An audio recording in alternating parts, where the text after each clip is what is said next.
উপদেষ্টার পদ থেকে পদত্যাগ করেছেন তথ্য ও সম্প্রচার উপদেষ্টা মোহাম্মদ মাহফুজ আলম এবং স্থানীয় সরকার উপদেষ্টা আসিফ মাহমুদ সজীব ভূঁইয়া। বুধবার সন্ধ্যায় রাষ্ট্রীয় অতিথি ভবন যমুনায় পদত্যাগপত্র জমা দিয়েছেন তারা। প্রধান উপদেষ্টার প্রেস সচিব শফিকুল আলম জানিয়েছেন, তফসিল ঘোষণার পর তাদের পদত্যাগপত্র কার্যকর হবে। আসিফ সুমিতের রিপোর্টে বিস্তারিত।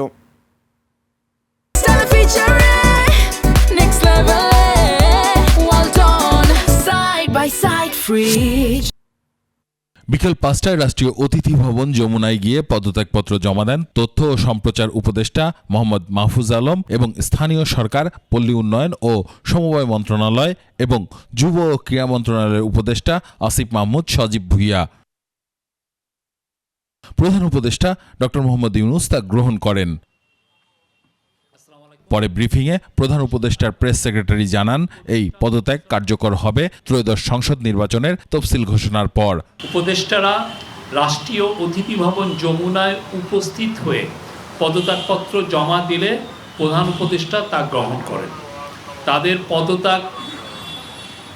তাদের পদত্যাগ নির্বাচন কমিশন তফসিল ঘোষণার সাথে সাথে কার্যকর হবে। তিনি বলেন, জুলাই অভ্যুত্থানে সম্মুখ সারিতে থেকে নেতৃত্ব দেয়া এই দুই ছাত্রনেতার ভবিষ্যৎ জীবনের মঙ্গল কামনা করেন প্রধান উপদেষ্টা।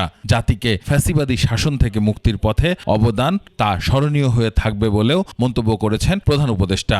আমরা সরকারের তরফ থেকে সবসময় একই কথা বলছি, নির্বাচন ফেব্রুয়ারির প্রথমার্ধে হবে। আমাদের সরকার বলছে, এবং আমরা যখন গ্রামে বা বিভিন্ন ডিস্ট্রিক্ট টাউনে যাই আমরা দেখেছি সেখানেও নির্বাচনের জোয়ার বইছে। কিন্তু সমস্যা হয়েছে যে কিছু কিছু তথাকথিত কমেন্টেটর যারা ইউটিউবে বা বিভিন্ন টিভিতে বসে এই কনফিউশনগুলো ছড়িয়েছে। ২০২৪ সালের ৫ আগস্ট শেখ হাসিনা ক্ষমতাচ্যুত হওয়ার পর ৮ আগস্ট সরকারের সঙ্গে যুক্ত হন ৩ ছাত্র উপদেষ্টা। শুরুতে নাহিদ ইসলাম ও পরে আসিফ মাহমুদ এবং মাহফুজ আলম পদত্যাগ করায় সরকারের মধ্যে আর কোনো ছাত্র উপদেষ্টা রইল না। আসিফ সুমিত, ২১শে টেলিভিশন, ঢাকা।